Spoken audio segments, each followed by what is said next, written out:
네, 외국인들의 국내 제조기업 지분율 올라갈 수 있다라고 하는 부분들 그 근거를 지표와 통계를 통해서 브리핑 받으셨습니다. 자, 6거래일 만에 코스피가 반등에 성공했습니다. 외국인과 기관 투자자들의 동반 순매수세에 힘입어서 1.66% 코스피 상승하면서 2,562에 마감을 했는데요. 수급 들어온 종목 분석하고 또 전략 이야기 나눠보겠습니다. 하창원 헤르메스 스탁 본부장 함께합니다. 어서 오십시오, 본부장님. 네, 안녕하십니까. 네, 저희 기다리던 반등이 나와줬습니다. 시장 흐름 바꿔놓을 만한 좋은 모멘텀들이 좀 있었죠. 네, 근데 뭐 일단은 조금은 더 지켜봐야 되지 네. 않을까 싶은데 사실상 뭐 금리에 대한 부분이 어느 정도 상단으로 올라와 있는 것은 사실이죠. 네. 그러다 보니까 좀 낙관론이 지나치게 좀 커져 있는 것 같기도 합니다. 그래서 사실상 연준에서 계속적으로 강조하고 있는 부분들이 있기 때문에 뭐 그래봐야 한 번, 두 번 아니냐라고 생각을 하실 수가 있겠지만 그 한두 번이 상당히 좀 네. 타격이 있을 수가 있거든요. 그래서 그런 결과치들은 좀 살펴보셔야 되고 아마 작년 대비했을 때 뭐 CPI라든지 뭐 이런 부분들이 조금은 낮게 나올 텐데 이게 이제 그 생각을 하셔야 됩니다. 재작년에서 작년으로 넘어올 때 엄청나게 높게 올라왔기 때문에 네. 이게 퍼센테이지가 줄어든다고 해서 물가 상승 압력이 뭐 완벽하게 해결됐다 이런 식으로 보시면 안 되거든요. 그러니까 기조 효과도 조금은 생각을 해보셔야 되고 거기에 따른 연준 의원들의 좀 강력한 발언들이 나올 수 있기 때문에 뭐 이번 주와 다음 주 정도까지는 그러한 부분들을 조금 생각을 해보시는 게 좋을 것 같고 네. 만약에 그 안에서의 시나리오가 정확하게 나오지 않는다라고 한다면 결과를 보고 나서 사실상 기간이 그렇게 길지는 않잖아요. 그래서 네. 만약에 약간의 현금화를 하셨거나 아니면 여유 자금이 좀 있으신 분들 같은 경우는 그런 부분을 좀 확인하시고 들어가도 접근해도 좀 늦지 않을 것 같기 때문에 약간은 지금 낙관론이 커지고 있는 만큼 오히려 조금은 냉철한 시각으로 시장을 바라보시면 조금 더 대응하시기에 좋지 않을까라고 좀 정리를 드리겠습니다. 그럼 보수적인 그런 스탠스는 다음 FOMC 25, 26일 나올 때까지 정도로 보십니까? 아니면 일단은 뭐 CPI가 나오고 거기에 이번 주에. 따른 이제 네. 그 시장에서의 움직임이 나올 거잖아요. 그 이제 결과치로 시장에서 생각하는 그런 투심들이 결과치로 나올 거기 네. 때문에 그런 것들을 확인하시고 들어가는 것도 나쁘지 않다라고 보고 있고요. 일단은 뭐 좀 가장 보수적으로 본다라고 한다면 뭐 FOMC 이후로 네. 접근하시는 것이 가장 좀 안정적이지 않을까라는 생각입니다. 네, 좋습니다. 자, 그러면 시장부에서는 어떤 움직임 있었는지 재은 아나운서와 함께 지금 확인해 보시겠습니다. 네, 먼저 윤석열 대통령의 동유럽 순방 세일즈 기대감에 오른 종목들이 다수 보이는데요. 특히 방산주와 우크라이나 재건주에 시선이 집중되면서 STX와 다산 네트워크스가 올라와 있습니다. 각각 10%, 6.55% 오른 모습이네요. 필옵틱스는 삼성 SDI와 스텔렌티스가 손을 잡고 공장 구축에 들어간다는 소식이 부각되면서 정규장에서도 두 자릿대 급등이 나왔죠. 이 기세 이어가면서 시간외에서도 시세를 분출을 했습니다. 5.53% 오른 모습이네요. 기상청에서 폭우를 예고한 가운데 일부 태풍 및 장마 관련주도 올라왔는데요. 뉴보텍과 인선 ENT가 그 주인공입니다. 각각 4%대 2.65% 오른 모습입니다. 지금까지 시간의 특징주 알아봤습니다. 네, 장마 태풍 관련주도 네, 두 종목이 올라와 있고요. 네네네. 자, 시간외에서는 어떤 종목을 한번 살펴볼까요? 네, 필옵틱스를 보시면 좋을 것 같습니다. 네네. 일단 뭐 주가는 굉장히 좀 많이 올라온 상황인데 뭐 그럼에도 불구하고 추가적인 상승력은 충분히 나올 수 있지 않을까 싶습니다.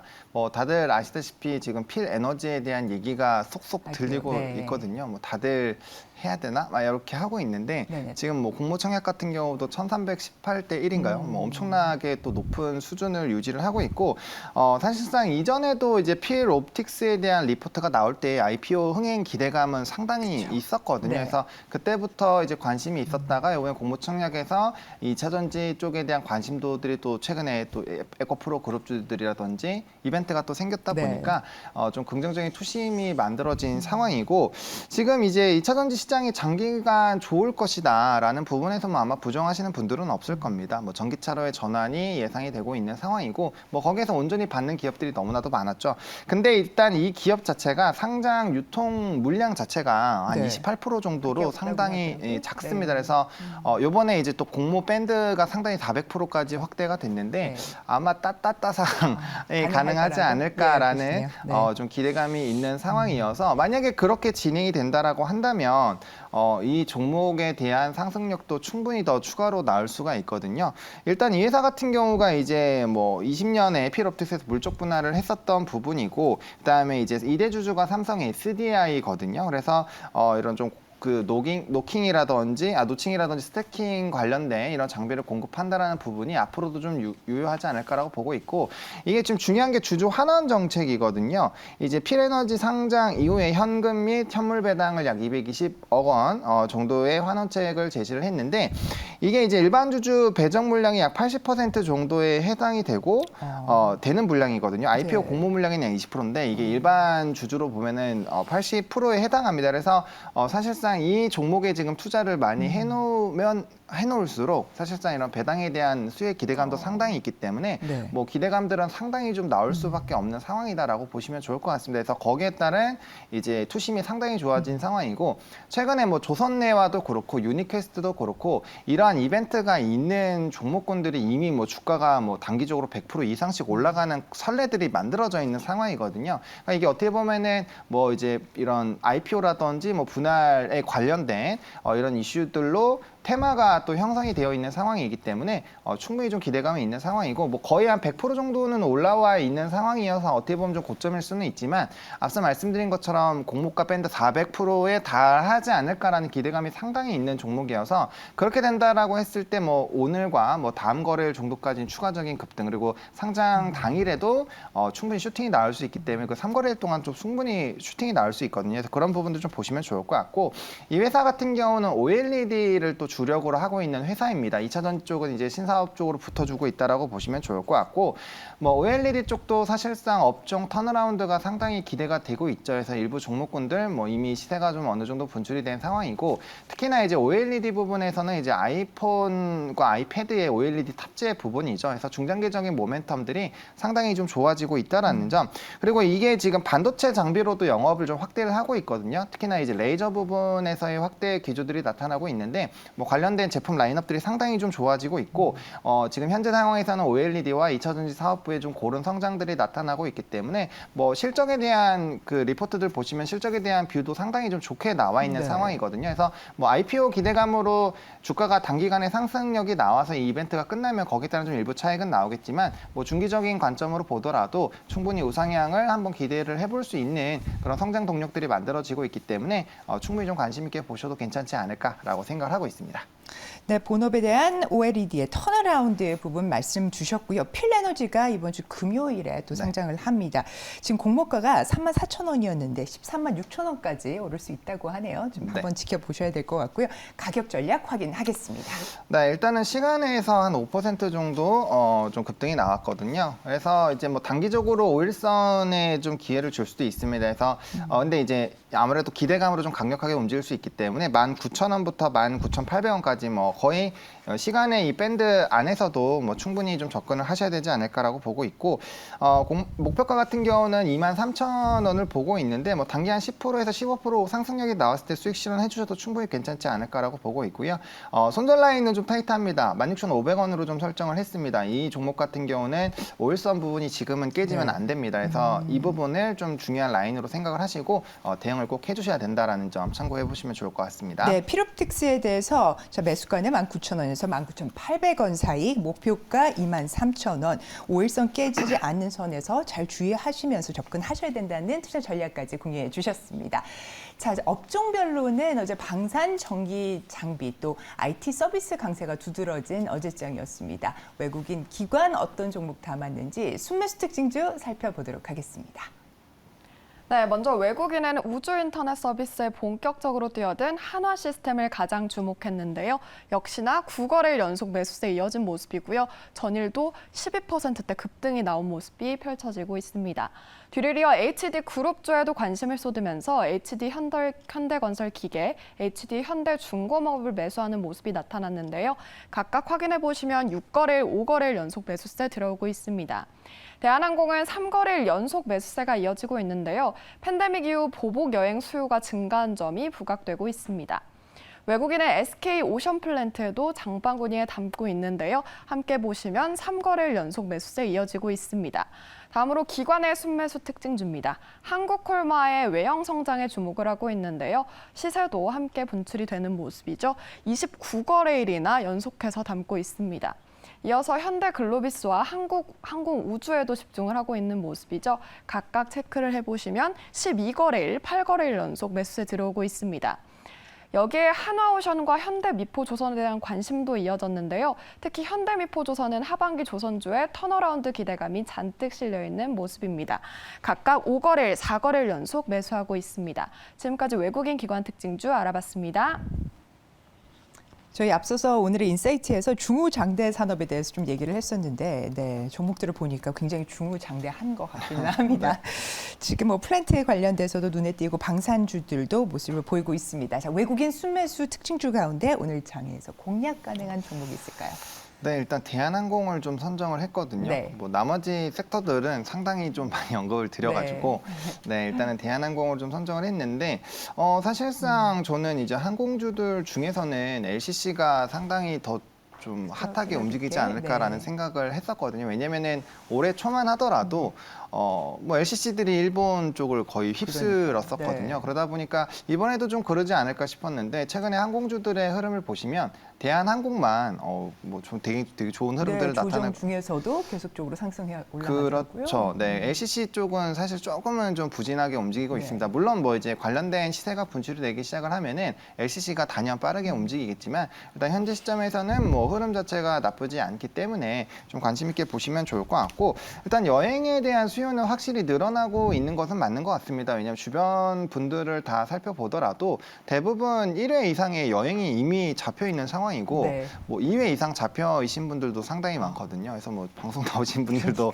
예, 그런 분들이 많아서 대타 얘기도 이제 슬금슬금 들릴 정도거든요. 그래서 저 주변 애들한테 물어봐도 사실상 굉장히 많고 저도 이번에 그래서 한번 가보려고 했는데 이건 뭐 표가 없고 네. 가격이 엄청 비싼 것만 남아 있더라고요. 그래서 사실상 여행을 가야 되나 말아야 되나 좀 고민을 할 자리 정도로 비우시면 안 됩니다.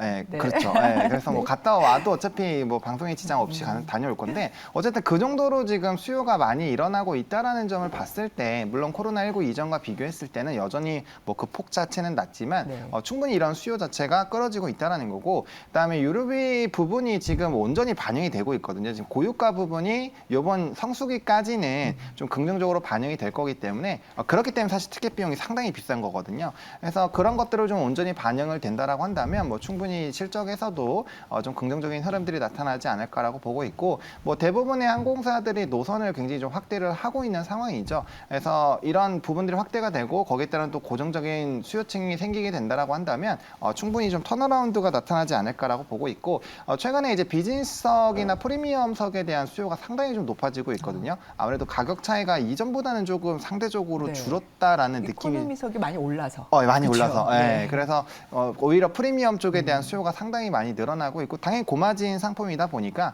뭐 거기에 따른 좀 기대감들 화물적인 부분에서는 운임지수는 좀 떨어지고 있지만 그리고 이제 아무래도 여객기로 다시 바꾸면 이전에는 그거를 다 화물선으로 바꿨잖아요. 그러다 보니까 그 관련된 매출은 좀 일부 줄어들긴 하겠지만 그래도 이렇게 성수기가 도래하고 고정적으로 나온다라고 한다면 충분히 좀 기대감이 있지 않을까 싶습니다. 그래서 일단은 항공 섹터 중에서 가장 좀 핫하게 움직이고 있고 성수기에 따른 실적 턴어라운드가 좀 기대가 되고 있기 때문에 일부 상승력은 충분히 나올 수 있지 않을까라는 관점에서 해당 종목을 좀 말씀을 드리도록 하겠습니다. 네, 좋습니다. 최근에 이 증권사 목표 주가도 좀 올라가고 있는 대한항공 가격 전략 확인하겠습니다. 네, 가격 전략 같은 경우는 24,000원 라인 부분에서 25,000원 라인으로 요번에 좀 거래량 동반의 상승이 나오고 나서 일부 좀 조정이 나오고 있거든요. 그래서 이 라인 안에서 약간의 좀 더 횡보를 할 수가 있는 상황이어서 이 안에서 좀 매수를 해보시면 좋을 것 같고 목표가는 일단은 28,000원 라인으로 잡았습니다. 뭐 해당 부분 쪽에서의 뭐 약간 단기 갭이 있는 상황이고 사실상 여기 윗갭이 있거든요. 그래서 3만 원대까지는 사실 장투로 본다라고 한다면 요 갭은 항상 메우기 때문에 뭐 그렇게 먼 거리도 아니고 해서 충분히 가능하지 않을까라고 보고 있고 그래서 1차, 2차로 보시면 좋을 것 같고 손절 라인 같은 경우는 22,800원으로 좀 선정을 했습니다. 사실상 턴을 하면서 상승력이 나왔었던 좀 의미 있는 복 라인 부분이기 때문에 만약에 이 부분까지 이탈이 된다 그러면 상당히 오랜 동안 또 주가의 횡보 흐름이 나올 수가 있거든요. 그래서 이럴 땐 기회비용이 굉장히 강할 수가 있기 때문에 약간의 좀 대응을 해보실 필요가 있지 않을까라고 정리드리겠습니다. 네, 좋습니다. 대한항공 1차 목표가 28,000원, 손절가 22,800원으로 제시됐습니다. 다음은 기관 순매수 특징주 가운데 토픽으로 넘어가 보겠습니다. 네, 현대 미포 조선입니다. 뭐 이 네. 종목 같은 경우는 최근 들어서 뭐 벌써 한 3번 정도 말씀을 드린 것 같은데 계속적인 좀 우상향이 나오고 있죠. 일단 조선업 중에서 하나오션이 지금 상당히 좀 좋은 흐름들이 나타나고 있거든요. 뭐 그래서 이전에도 말씀드렸다시피 하나오션과 삼성중공업이 대장 역할을 해주고 있고 주가의 상승 기조가 상당히 나오고 있는데 현대미포조선이 원래는 이제 중소형선을 만들다 보니까 인도 기간도 짧고 이 산업 자체가 헤비테일 산업이기 때문에 사실상 이제 빨리 인도하고 시간이 지날수록 이런 큰 금액들을 빨리 받기 때문에 네. 장부가 좋아지거든요.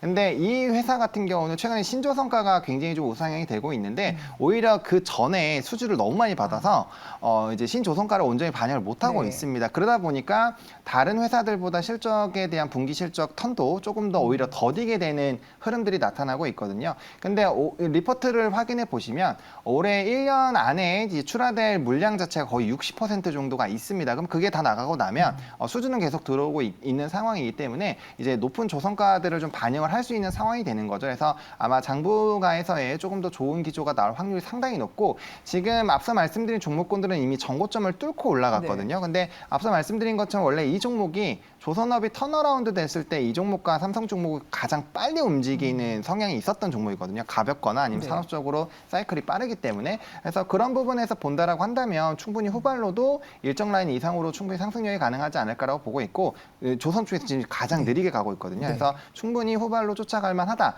그리고 이제 조선업 자체가 지금 산업의 성장 기조가 앞으로도 확대가 될 것이라고 보고 있는 게 이제야 막 분기 흑자 전환이 얘기가 나오고 있고 만약에 헤비테일이라고 말씀을 드렸기 때문에 이게 이제 연간으로도 흑자 전환이 된다라고 한다면 이게 앞으로 온전히 높은 수주, 높아지는 조선가들이 계속 반영이 될 거고 국제회사기구에서 탄소 배출에 대한 부분을 점점 강화를 하고 있거든요. 네. 이번에도 이제 70%까지 확대가 될 예정인데 그러면 노후 선박들이 버티질 못해요. 노후 선박들 교체해야 되고 특히나 LNG선이라든지 고부가 상품인 컨테이너선에 대한 수요들은 계속 나타날 건데 이게 우리나라가 수주를 상당히 끌어가고 있는 상황이거든요. 그래서 이런 부분에서 봤을 때는 뭐 상당히 좀 긍정적일 수밖에 없다라고 보시면 좋을 것 같고 지금 이 산업 자체가 사실상 뭐 한 3년, 5년 정도 봤을 때는 가장 또 탑적인 신재생 에너지 쪽도 제가 굉장히 강조를 드리고 있는데 뭐 그쪽과 더불어서 이제 중장기로 봤을 때는 상당히 긍정적일 수 있는 부분이어서 아직 턴을 하고 있는 초반 부분이고 이제 이 중장기 이평선도 역별에서 정별로 바뀐 초입 부분이기 때문에 충분히 우상향 기조 좀 노려보셔도 괜찮지 않을까라는 생각입니다. 네, 현대미포조선 가격 전략 확인하겠습니다. 네, 가격 전략 같은 경우는 사실 이 종목은 제가 이제 6만 원대부터 좀 말씀을 드렸거든요. 네. 6, 7만 원대부터 말씀을 드렸는데 뭐 여전히 괜찮다고 보고 있고요. 8만 4천 원부터 8만 7,500원까지 분할 매수로 해보시면 좋을 것 같고 목표가는 일단 10만 원으로 잡았습니다. 제가 10만 원, 11만 원 왔다 갔다 하면서 말씀을 드리고 네. 있는데 일단 이 밴드까지는 충분히 도달 가능하다라고 보고 있고 중기적으로 봤을 땐 저 13만 원 라인 때까지 보고 있거든요. 그래서 충분히 우상향 기조들 좀 유지가 될 것이다 라는 부분들 말씀드리겠고 손절 라인 같은 경우는 7만 9천 원입니다. 사실상 이 부분이 깨지게 된다라고 한다면 뭐 조선업 같은 경우는 사실 손절보다는 2차 매수 시장 라인으로 좀 대응을 해보시면 더 좋을 것 같습니다. 네, 2분기 실적 시즌을 맞아서요. 어닝 서프라이즈 기대되는 알짜 종목들 한번 챙겨보도록 하겠습니다. 숫자로 보여줄 수 있는 기업, 본부장님 어떤 종목 꼽아주셨을까요? 네, 저는 변압기 쪽에서의 재룡 전기를 들고 왔습니다. 네, 뭐 전력 아시겠지만 인프라죠. 네, 뭐 HD 현대 일렉트릭과 뭐 LS 일렉트릭 계속 말씀을 드리고 있는데 제가 그 다음으로 관심 있게 보고 있는 종목은 재룡 전기이거든요. 뭐 다 사실상 다 52주 신고가 부분이고 아마 이러한 기조가 유지가 될 확률이 상당히 높습니다. 뭐 어제 전거래일에 LX 일렉트릭도 리포트가 하나 나왔는데 목표 주가 굉장히 높거든요. 지금 그 가격대보다도 한 30~40%더 높게 형성이 되어 있는데 변압기 같은 경우는 이 사이클 자체가 정말 어마어마합니다. 10년 동안에 이제 최대 변압기 사이클이 왔다라고 계속 말씀을 드리고 있고요. 25년과 40년짜리 노후 미국 쪽에서 이런 변압기들이 대거 교체를 해야 됩니다. 그 양이 정말 엄청나거든요. 사실상 그것만 하더라도 변압 변압기에 대한 수요는 상당히 늘어날 것이고 긍정적인 업황이 마련이 될 수가 있는데 미국 지역을 왜 말씀드리냐면은 해외 수입 물량이 상당히 늘어나고 있습니다. 네. 근데 그 부분 중에서 우리나라의 이 성장성이 계속 두 자릿수 이상씩 나오고 있거든요. 그래서 상당히 좀 긍정적이고 수출 데이터를 보시더라도 5월 달에 변압기가 이제 작년 동기 대비했을 때 100% 넘게 수출 증가가 나왔거든요. 그래서 이러한 기조들이 온전히 반영이 되고 있고 수주 잔고로도 좀 쌓이고 있습니다. 근데 이게 지금만 좋으냐? 그게 아니라 계속 역대 최고치를 좀 갱신을 하고 있는 상황이거든요. 이 재룡전기의 1분기 실적 이 전자공 시스템에서 봐보시면은 영업이익률이 13,000%가 넘게 좋아졌습니다. 13,551%. 네, 그리고 순이익이 960%대로 좋아졌거든요. 뭐 다른 변압기들 대비했을 때 이제 뭐 기저 효과가 있었다 보니까 보다 더 강력하게 올라가긴 했지만 이게 영업이익단과 순이익단이 굉장히 좀 크게 좋아졌고 이게 앞으로 이제 미국 단의 수주가 좋아질 것이기 때문에 상당히 더 좋아질 예정이거든요. 대부분의 변압기들이 비슷하다라고 보시면 좋을 것 같고 그 다음에 이제 신재생에너지를 계속 강조를 드리고 있는데 신재생에너지를 만들면 그걸 보내야 되잖아요. 그렇기 때문에 변압기에 대한 수요가 늘어날 수가 있는데 이 신재생에너지도 25년부터 30년까지 정말 많은 물량이 늘어나게 됩니다. 그리고 사실상 이제 정부들의 정책을 보시면 35년에서 40년까지 재생에너지는 현재 대비했을 때도 최소 10배 이상 확대가 될 예정이기 때문에 관련된 변압기 수요 늘어날 수밖에 없고요. 제가 이제 관련된 설명드릴 때 항상 전기차 쪽도 얘기하는데 뭐 전기차 인프라 설치를 하게 되면 변압기 당연히 필요하고요. 뭐 우크라이나 재건, 뭐 사우디, 뭐 전방위적으로 지금 인프라 투자가 진행이 될 예정이고 또 에너지 자립도에 따라서 지금 원전 얘기도 또 나오고 있잖아요. 우리나라에서 나오고 있기 때문에 이런 변압기에 대한 수요들은 늘어날 수밖에 없다라는 거죠. 그래서 전반적인 업황이 이게 단기간에 끝나는 것이 아니다. 그리고 이렇게 확대가 되면은 지금 최대 실적이 계속적으로 갱신이 될 거기 때문에 아마 52주 신고가 기조가 좀 유지가 되지 않을까라고 보고 있고 이 종목 같은 경우는 지금 배당 성향이 굉장히 좀 좋아졌습니다. 지금 20%대로 올라왔는데 이게 이제 21년 대비했을 때 22년 말에 받았었던 배당금이 3배나 늘렸거든요. 네, 3배나 늘린 상황인데 추가적인 주주 환원 정책에 대한 얘기를 했습니다. 그러니까 지금 실적이 굉장히 많이 좋아지고 있고 이게 잉여금으로 빠질 거기 때문에 배당 성향은 좀 더 강해질 수가 있고요. 그렇게 되면 이제 배당금도 추가적으로 늘어날 수가 있죠. 배당금 자체를 뭐 사실 절대적인 금액으로 보면 아직은 작지만 퍼센테이지나 이 어쨌든 3배 이상씩 확대하는 경우는 그렇게 많지는 않거든요. 그래서 그런 부분에서 본다라고 한다면 뭐 충분히 기대를 해볼 만하지 않을까라고 좀 정리를 드리겠습니다. 네, 전력 인프라 관련된 업황 자체가 굉장히 폭넓고 지속적으로 확대되고 있다라는 점 지금 여러 차례 좀 부각을 해주셨습니다. 가격 전략 확인하겠습니다. 네, 가격 전략 같은 경우는 이제 19,700원 라인부터 뭐 21,000원까지 좀 말씀을 드리도록 하겠고 이거 단기 박스권 만든 부분에서 매수를 해보시면 좋을 것 같고 목표가는 25,000원으로 보고 있고요. 손절 라인은 16,500원으로 설정을 했는데 만약에 이거 갭들을 단기적으로 메울 수는 있거든요. 그래서 이러한 기조가 나오게 된다면 변압기 부분도 손절보다는 오히려 2차 매수 밴드로 대응을 하시는 게 좋지 않을까라는 생각입니다. 네, 재룡전기에 대한 목표가 25,000원으로 제시됐습니다. 의견 참고하셔서요. 전략 짜실 때 반영해 주시면 좋을 것 같습니다. 꼼꼼하게 종목과 전략 챙겨주신 하창원 본부장님 오늘도 말씀 대단히 감사합니다. 네, 고맙습니다.